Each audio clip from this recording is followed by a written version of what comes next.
See, probably in this part of the world, if I utter the word prayer, immediately people will think sitting down and saying something to somebody up there. Some of you may know simple English prayers, some of you may know complicated Latin, Arabic, Sanskrit, whatever kind of prayers. But essentially, prayer unfortunately has been understood as a way, like it's some kind of a long-distance call.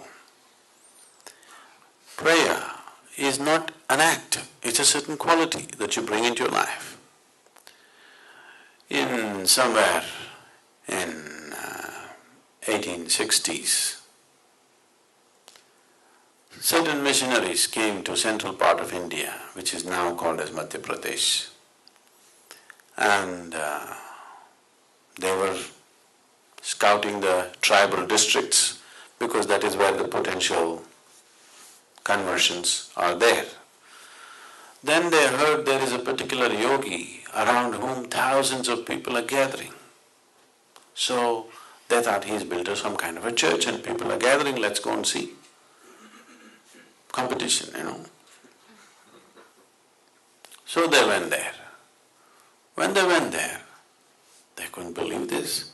There was no church, there was not even a home. The yogi was just sitting under a tree.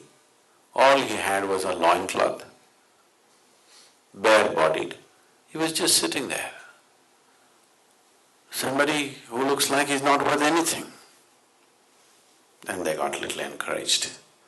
Okay, there's not much of a competition. But then they found hundreds and thousands of people gathering around him.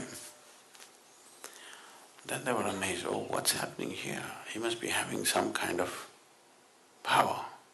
So when they got an appointment with him, they asked, what kind of prayers do you teach?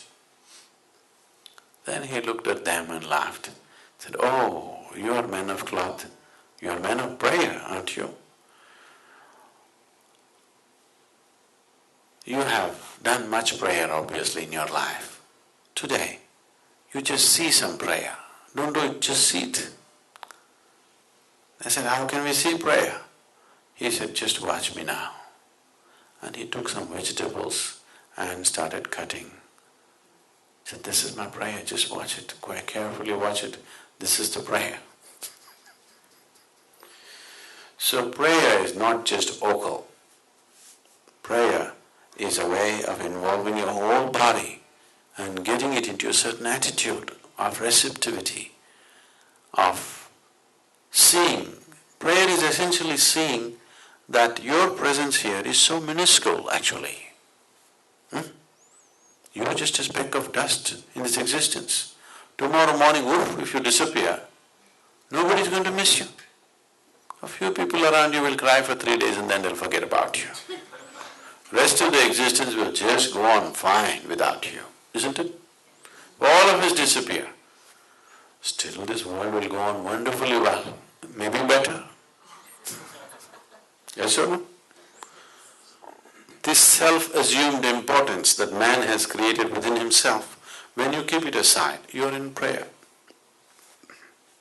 If you manage to keep aside the assumed importance that you have for yourself, then you are in prayer, you don't have to say anything.